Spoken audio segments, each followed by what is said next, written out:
I was just saying there before you joined us, welcome to Beers and Ideas episode, whatever we're up to.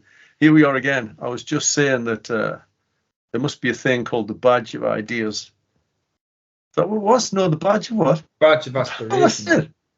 The Badge of Aspiration. The Badge of Aspiration in Harry Potter. Oh, Hermione, I'm aspiring to own a Badge of Aspiration by playing Quidditch the best. People play Quidditch, you know, it's a real thing. No, it's gonna. Like, I don't mean a real thing in the movie. People play it. Obviously, they don't fly because we haven't done that yet. But they, what do you mean, obviously? That. What do you mean, obviously, they don't fly? Why is it obvious? Well, philosophy, just because something drops doesn't mean it will continue to drop. Come on.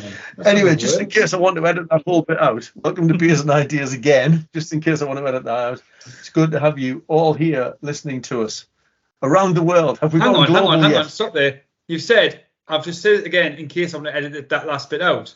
So without that last bit, you haven't the context. You're going to have to start again without saying, edit that last bit out. Good. Welcome to the global phenomena that is Beers and Ideas as we go viral across the world to every corner, from the sands of the Australian desert to the Mojave. That's in America, isn't it? Somebody help me out here. To the desert sands of the American West. Sands of South Shields. To the icy wastelands of the Antarctic. Here we are, Beers and Ideas doing this. And I haven't even been drinking. George is on the Budweiser. Are you still on the Budweiser, George? We're recording this one directly after the other one. So George is on the Budweiser. James is on some sort of red wine that shall remain undisclosed. And I'm on the Merlot. A heavy wine. Rosé. What's Freya? We're joined by Freya. Just in case you're watching this episode, not the last one. This is Freya. Freya, tell us who you are. How much information do you want? But I want you simply to define yourself by the normal cultural norms of our society. I don't know. Your name would be a good start. I'm Freya. Freya, it's good to have you on board, Freya. Mm. Do you know Freya's my daughter? In case I'm not, because we do our identical. I think some people on here will be thinking, is that a mirror? Is that a mirror image between us two? Do you think? No. George, you're very quiet there tonight. No, I'm fine. I'm just listening. I'm enjoying and listening. Oh, yeah. Okay. I wonder if anybody else does enjoy it. I mean, I think we know they listen, but I wonder if anybody actually enjoys it. Maybe it's been used in some dystopian Russian state to actually like punish people. Do you know what I mean? For like Putin uses it. Maybe somewhere Putin's going. Maybe Putin's kind of going, I know what we'll do. We will torture you with Beers and Ideas. Anyway, there you go. So we decided that what we talk about, this is not really a philosophical. Well, I suppose it is philosophical, isn't it, George? This idea that we've come up with to talk about next. Yeah, it's a philosophical idea, but there's no real kind of philosopher attached to it. So what we thought we'd talk about, because actually this is something that I've been talking about with students quite recently, is social work just a job? Or is it kind of like a science, in air quotes? Don't people hate it when you do air quotes? You don't see that in the audio version. Or is it kind of a sciencey thing? Or is it indeed an art? And kind of, I suppose that taps into kind of what is it that we're trying to achieve in social work? Because if we need to know which of those things it is, don't we? So that we can tell students what it is they need to know. Well, I think we can bring a philosopher in here. So I think it fits in with one of my favourite guys, Mr. Karl Popper. Because Stephen knows what Karl Popper. Because he talks about pseudoscience, isn't he? And he was very critical of the likes of Sigmund Freud for his pseudoscience. And I suppose social work could be accused of using a lot of pseudoscience. So what I mean by that is, it's difficult to measure what we do, and it's not quantifiable. And even though we do try and we do attempt it, we often go back to these dusty old guys who were mentioned before, like of Maslow and all them types of guys. But how to quantify what we do, and from a scientific point of view, even from a mathematical point of view, is very, very difficult. And I think that's what Karl Popper was very critical of when he talks about pseudosciences. And I think we could be accused of coming from pseudoscience, but that's not to discredit like the fantastic research that goes on to try and work around that. But I think it's much harder, because a lot of the problems that we deal with in social work, we can't be solved by maths. But we do try to quantify it, don't we, George? George is the mathematician, statistician fella in the group. You're right. Don't pull that face. You're always talking about, don't be scared of the data. That's what you keep telling me. Don't be scared of the data. Yeah. George is an accountant, just in his previous role. I think I don't know if we mentioned that before, but yeah, I think it's an important part, because I think it offers you a different perspective on things, which gives you quite a unique look at things. I think it's brilliant. Yeah, I think it is difficult though, Jamie. I think measuring things, has to be an element of that, isn't it? It's a job. It's the old scarce resources. The scarce it's not the world of plenty.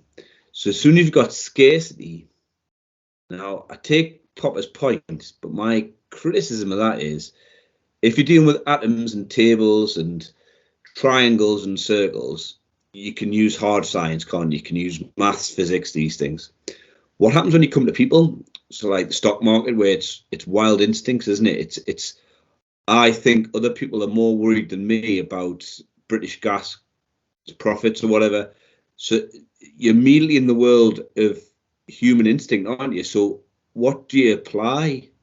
If you don't want to try to apply some sort of regimen logic to it, because physics wouldn't work, would it? And in pure maths wouldn't be able to say, it would just say the most logical outcome's this. But then you'd always lose, because it's about people's fears, isn't it? Risk appetite, these things. With social work, you'd say, well, there's going to be five deaths in the next 6 months in the South Tyneside. Well, where, who, what, how? Do you see what I mean? The statistics only takes you so far. It doesn't really get you fully there. Does that make sense? No, I think that's brilliant, because I think it highlights the problem that we have, because we try and do that, don't we? Because we do have data in the world that we work in, but how do we use that to do on the ground social work? It might be much more easier to do the social policy stuff, when you look at government level, and maybe some of the bigger organisational level. But on the ground, it's very difficult. Now, I'll give you a good example of this, not social work, but where people have tried to have mixed maths or the science with people, and had disastrous effects. I suppose none of them can recall Mao Zedong, famous communist dictator, and I'm sure we've all heard of the 5-year plan, the Great Leap Forward, is what Mao Zedong tried to do to try and lift China into the status to be a superpower. And what he did, he had this idea of like bringing everybody out of individual farms into collective farms, to be much more economic, to be much more economical, should I say. And the idea would be that they would produce much more grain to feed the people, so they could help things move forward. So that was the plan. And what they did, they set up a system where this would work, and everyone would work towards it, and the people would benefit from it, as a good communist state would do. The problem is that the science kind of factored into a system that would work, but it didn't factor in this system people. So the people try to please and try to do better. So each of the generals, or each of whoever the person was called, each of the bureaucrats added a little bit, because they want to be seen to be doing better than what they were actually doing. So at each level of saying, we've produced so many tons of crop, but then that would go right the way from the farmer right the way up to Mao Zedong, and every bit of bureaucrat in the system added a little bit. So what happened was, by the time they got them out of Zung, they demonstrated that they had that it was so successful. I think it was like 50%, I might be wrong on them figures, 50% more grain than they actually needed. So they sold it off. So they sold off 50% of the grain, which resulted tragically in the deaths of millions of people who died of starvation. So the communist system in this stage wasn't the solely thing to blame. It was that difference between the maths and the people applying the maths. So, and I think that's where social work kind of struggles a little bit, because we have science and we have people, and we try and put the two together, and we don't get an answer.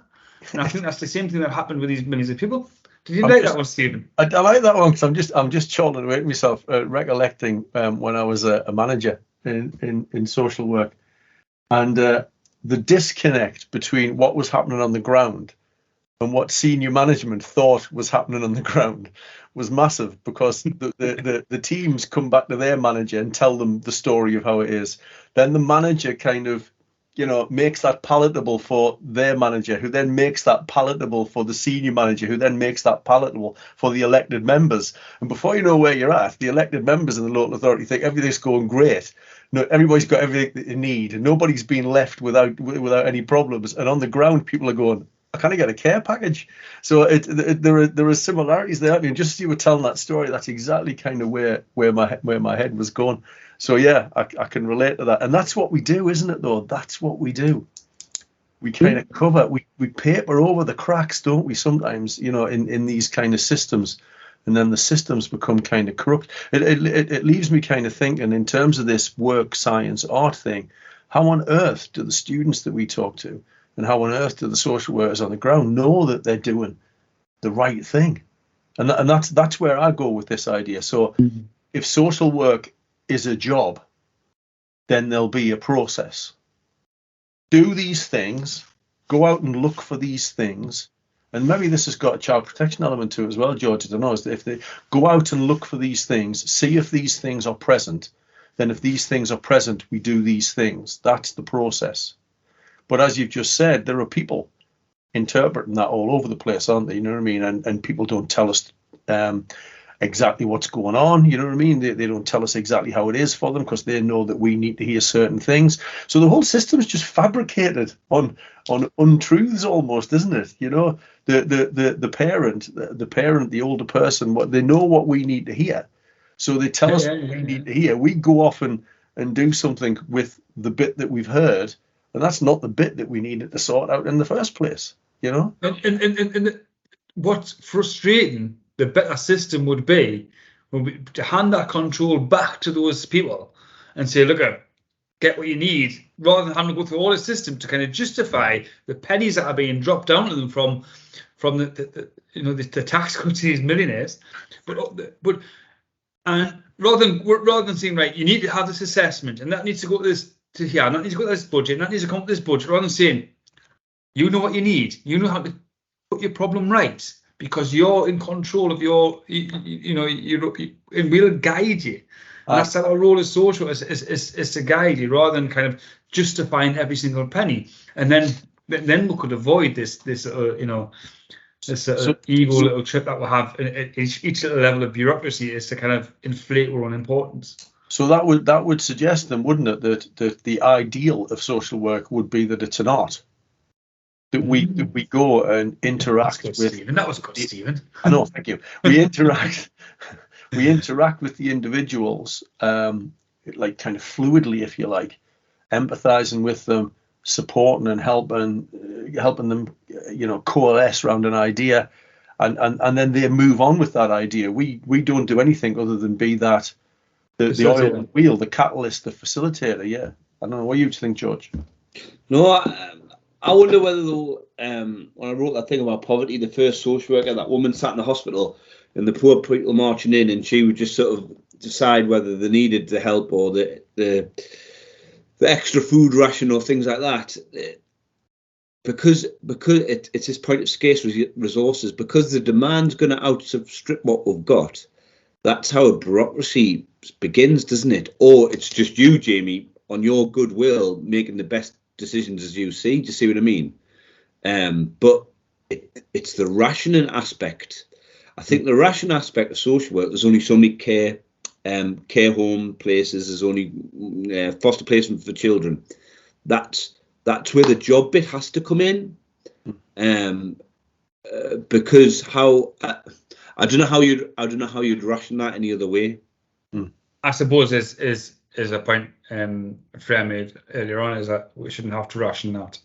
And I think looking at it from a socialist point of view, is that we should be in a society. I think that this is maybe what we should be aiming for as social workers and advocating for, is that we can't.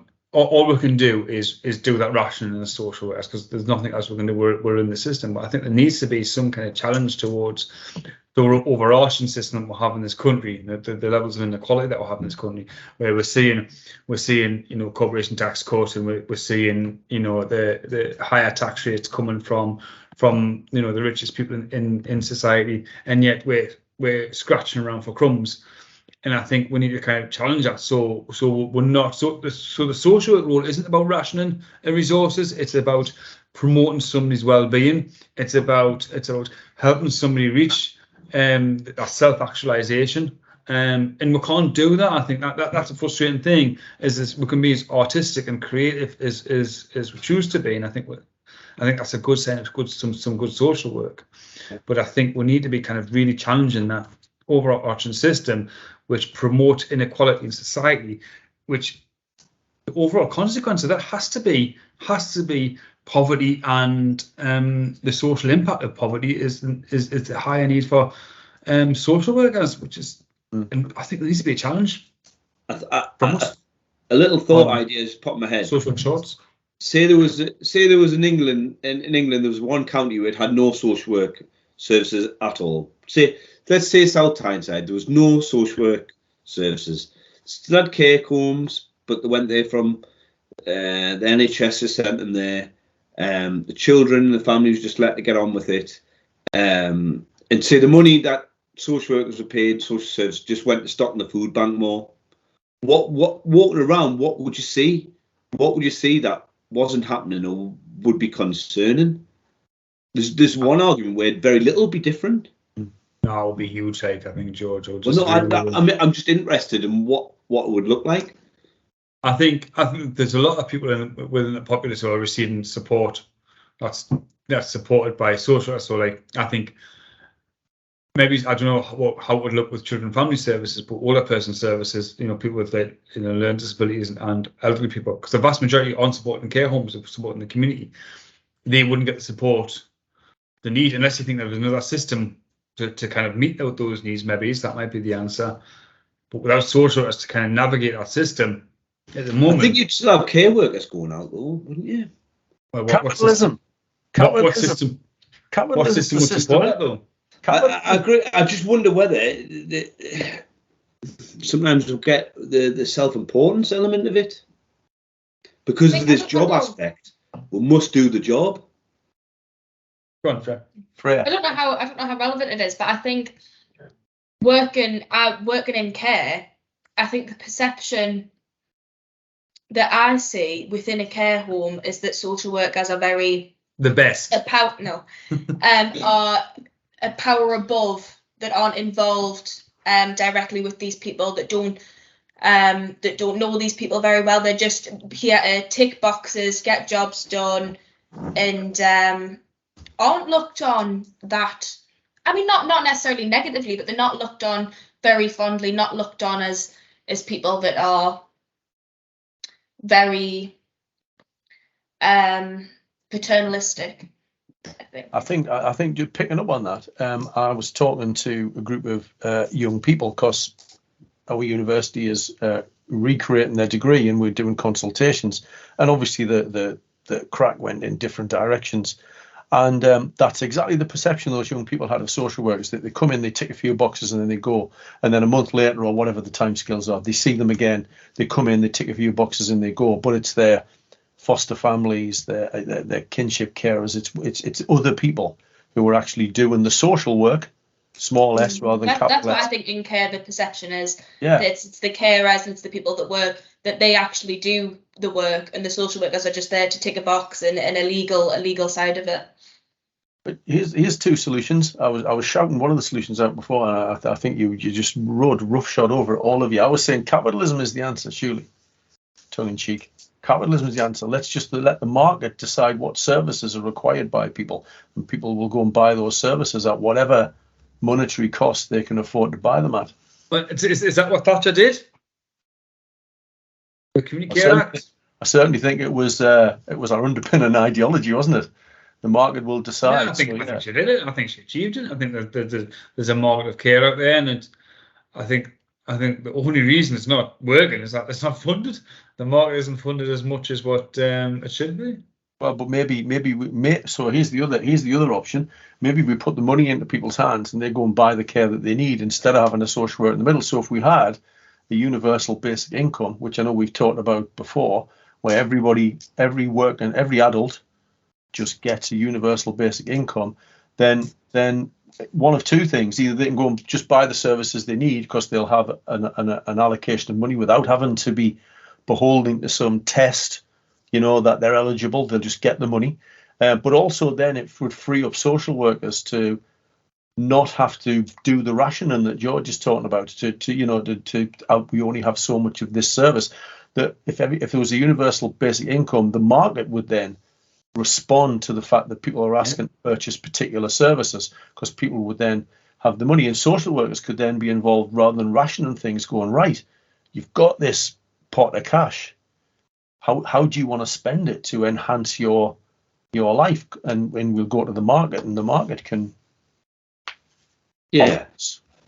but how capitalism works is we'll have the carer paid on next to poverty wages, the care company making a profit, a director of adult services on £150,000, agency social workers on upwards of £50,000. So the profit's leaving the system all the time, and I think that's another way we build up scarcity, by what people that call themselves social workers take out of it. I don't know how that one sits, but it's self-interest, isn't it? It's self-interest over the game that you're playing. So that would be more argument for the job, because how many social workers, if there was an agency job that was eye-watering, would turn down on principles, saying, well, everyone else is doing it, I'll do it, sort of thing, and then criticize the same scarcity problems that we're talking about, even though they're part of the issue. Hey, I've worked on the agency. I couldn't get a job. As a newly qualified worker. So I had agency money. Never had a better wage after it. But I think we have a role in all that as well. Yeah. So we're kind of, we seem to have mentioned the fact quite a bit that it's a job. Yet we use the train word. We educate students to be this professional who knows how to take theoretical ideas and knows how to take practice ideas and shape them into some form of intervention. Yet we seem to be talking a lot about the fact that it's a job. And if it's a job in a bureaucratic organization with a bureaucratic structure, then there'll be a process. So have we stripped out of the equation intuition and social work as an art? And are the processes even based on any, when I say science, I mean kind of evidence that what we're doing is right? Science of safety being a great example. I mean, science of safety was the bastion of all things. It was the savior of, child protection, wasn't it? But I'm not sure it's seen in the same light now, from what I read. That's over you, George, that one. I was going to say, yes, I was looking at George. Because we're not going to give you an opinion on that. the on his face made me think, well, of a curveball in there. Our industry survives by it relentlessly finding a scapegoat, then moving on to another sort of theoretical base. And I think it's shifting sands. I don't think there's any accountancy doesn't, the American sort of stock market crash. Accountancy didn't bin all the books and start again, did it? And the other professions don't work that way. So I think that shows what weak ground we're on in terms of science, how readily we'll get rid of tell me another profession that's got rid of anything as we often do, or this is in vogue, that's in vogue. Maybe teaching a little bit. Teaching's a little bit like that. Nursing. But the hard, and this may be Jamie's pseudoscience point, the hard science aren't going to shift, are they? No. Because it can't. It's interesting when we think of the hard science. I can't remember where I was reading this, but I was reading it over the summer, and somebody was talking about it might have been in the Kindly Inquisitors Roach book, saying that read the textbooks. This is what I was saying. Read the textbooks, not the journal articles, which is quite interesting because we tell students exactly the opposite of that. Read the textbooks, not the journal articles, because in physics, 97%, I think it was, of what ends up in a journal article is later disproved as being incorrect. Only 3% of it ever makes it into the textbooks as being actually concrete knowledge that has been that liberal principle I was going to mention from Roach, that everybody checks everybody. Everybody's critical of everybody's ideas, which is how good research kind of works, isn't it? And then we come up with the right solution.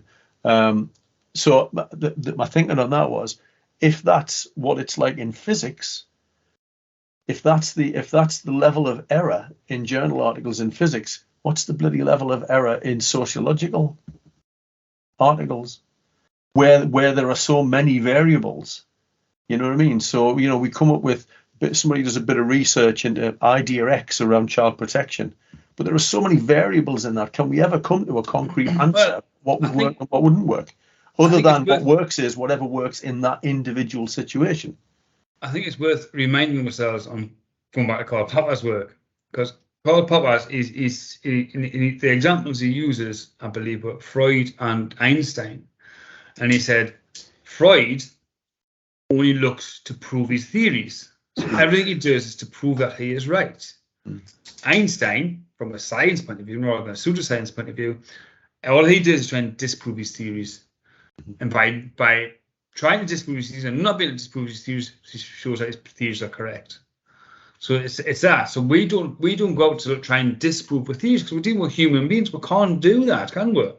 Because what Einstein did, there was a solar eclipse, and he was looking at to see if you could see how the light would bend from the mass of the. I mean, I'm not a physicist, but that's what he was looking at. And so they had people observing this eclipse around the world to see if this light would bend because of the mass, and because of the mass of the sun coming around, and then the light would bend on the earth. And what he found it did, which proved his theory of E equals mc squared. You can't put an experiment like that with human beings, can you? We can't do that. It's not ethically correct to do so. We'll get research approval through ethics. It just wouldn't happen. So we're left in a situation where we can't apply scientific rigor to something because we deal with human beings. So how does a student social worker or somebody on their assessment support? I was so worried you wouldn't ask me a physics question there, because I wouldn't be answering. So explain E equals mc squared to me, Jamie. What's this about light bending? What if I'm on a train and somebody's standing on the platform and I go by just time? Oh, it's that's the famous one, isn't it? Yeah. It's 3-724. Excellent. Good. We'll check that out. Put a link to that on the internet on the bottom as we go.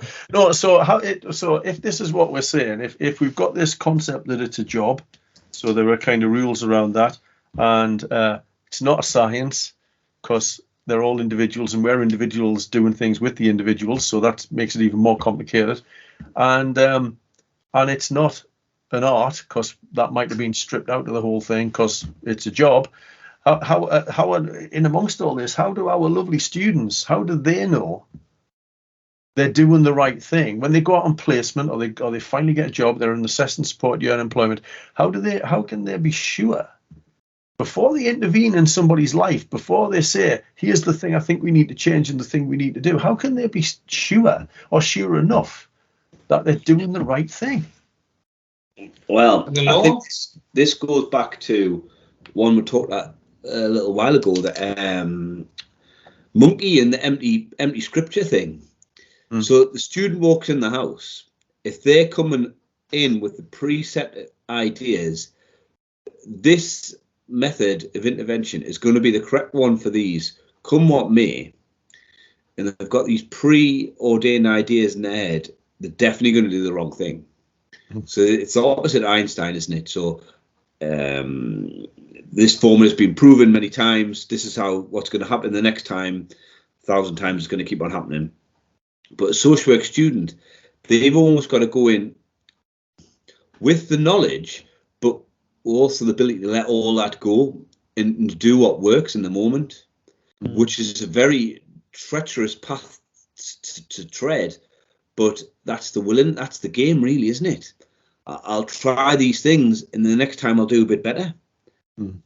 That's probably the best to get to. Actually, and when we're talking about doing this BS and Ideas episode, the first thing that came to my head was Cobb and Cobb's experimental learning cycle, and I think that kind of struck me because I think that's what social work is, isn't it? Is we're learning from the experience. So we'll have the experience, and then we'll have some kind of analysis on what that experience was, and then we'll reflect on that, and then we'll kind of think about some kind of concrete ideas that we can put into place, and so I think for the next time, and then we'll do them, and then we'll continue that process. And I think that's what we do as social workers, and that's what makes our profession so unique, is because we'll learn from our experience and we'll continue to learn.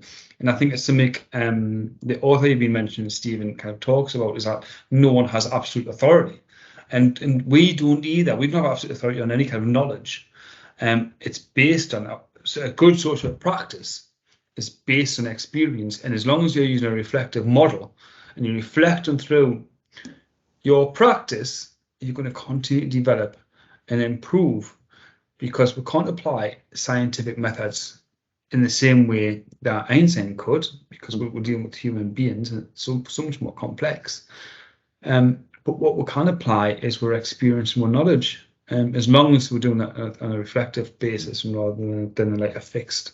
Yeah, and I suppose this is what we call practice wisdom, isn't it? I suppose that's what that is. And it's picking up on what you said. I wrote a blog a good while back, a couple of years back, where I think I made the point that when it comes to social work, it's not what we do, it's how we do it that's important. You know, the what we do is process, is the job, is almost the theoretical ideas. So taking all of that, it's how we do those things, how we work with that is the important part, which leans me towards, I think, saying that social work is an art. Although it has facets of job process and facets of science underpinning it, I think it's an art form. Yeah, because it's in the hands of the practitioner to do the right thing. It's that Mental Capacity Act thing, isn't it? You know, there'll be no thou shalt from government, because you're the person sat in front of that individual. You have to figure out what's right to do at that point in time, with all your knowledge sat behind you, with all of that sat behind you. George, you were going to say something there. No, I agree. I mean, the only danger with the art bit is with art, true art, there's like no consequences for failure, is there, really? So if Tracy Emin decides to be sick on a bed or whatever and sells it doesn't sell, there's no consequences, is there really? But for us, there's heavy consequences, job-based consequences, isn't there? You lose your job, these things. So it's the artistic mindset, but it's got much heavier consequences than Stephen strumming on one of his many guitars and all that worked out, that didn't work out, and we can't be as easy and as free as that. But I just wanted to make that point. And I think it's an important point to make. But I think any level of academic knowledge, no matter what it is, I'm limited to probably education and social work, but when you have two ideas, you have multiple ideas, and then you bring them together to form something new, that is artistic and that is intelligence. And I think that's what social work is. Yeah. Freya, you've listened to these three middle-aged men rabbit on about Whoa, this whoa. for the last I'm only a few years older than the Freya. last 40 minutes or so. If you had the casting vote here, from what you've heard, is social work just a job or a science or an art? You have to come down with one of them. You have to decide one of them. That's the only rule. Okay. I'd have to go for job, I think. Yeah. I wouldn't like to accept one. George, But I think if I was pushed to, that is good shout. Good shout. my verdict. Well, and I think that's interesting because I think there is a huge disconnect between how and what we teach student social workers and the reality of the practice that they then become enmeshed in local authorities. And I think that disconnect, causes, to use a philosophical phrase, I suppose, an existential angst in social workers because they want to behave in one way, but they have to behave in another way because of the job. They want to do the value-driven, artistic, humanitarian-driven practice, but they have to behave in a particular way. And I think that's where we see I think that's the root cause of a lot of burnout and a lot of overwhelm and a lot of stress in social work. George, you look as though you were about there. I don't know. I was just going to say, Stephen, it's a bit like the social work students, a bit like you. You can play music, but only in a cover band of a band you don't like forever. It is absolutely, yes, you're absolutely right. Yeah. Would be Bowie songs, Stephen? Is that what you would do? Sing Bowie songs? No, I'd gladly play a Bowie song, I suppose, but it's when people ask for Wonderwall, and I go, no, do you know what? Stephen, can I just stop you? Freya, can you show everyone on BSNDS what T-shirt you got on? It does say is a Bowie top. Oh dear me. Very good. See, so this takes me. Here's an interesting one. I know this is an aside because I think we're winding up now, but this is mimetic desire. We desire the desires of those we desire. I think, Jamie Scorer, you need to consider why Freya's wearing a Bowie top. Oh, she's intelligent, really. No. Mimetic desire would say we desire the desires of those we desire. So Freya's wearing a Bowie top to please you, because that's what we do. That's what we do. We desire the desires of those. So Freud was right then. I agree with that one, but desire drives us. I'm sure that's not the case. I'm sure, like I have listened to his whole back catalogue and came to the same conclusion of still crap. Or is Freya just kind of reverting to the patriarchy in the household, and just looking up to the man in the house? Well, I don't know. Is that what's happened, Freya? I don't think that is. No, and it's very clear the die is being cast, the decision is made. Jordan Peterson has said the patriarchy doesn't exist, so the patriarchy mustn't exist because Jordan has the final answer on all of these subjects. Freya's now just gripped the table and broke it. Putting to one side all of his racist stuff that he has said recently. We'll leave that there. Transphobic stuff and all of that stuff, yeah. But I like to mention that Jordan says the patriarchy doesn't exist as much as possible. So I think art. George thinks job. I think Freya thinks job.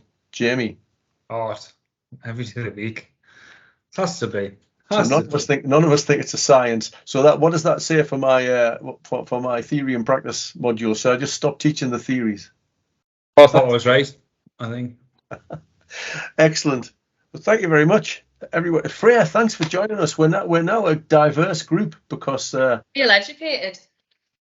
You are. Well, and your contribution has been invaluable. Certainly more valuable than your dad's often is. And you're much more succinct than he is as well. That would be hard. But yes. Love you all. So anyway, that's Beers and Ideas for another episode. I don't think I could possibly do another one of these for weeks now, having done 2 in one night. So we'll come back to you very soon with some other weighty philosophical debate to be had about social work practice. Thanks, guys. See you guys. All right. Bye.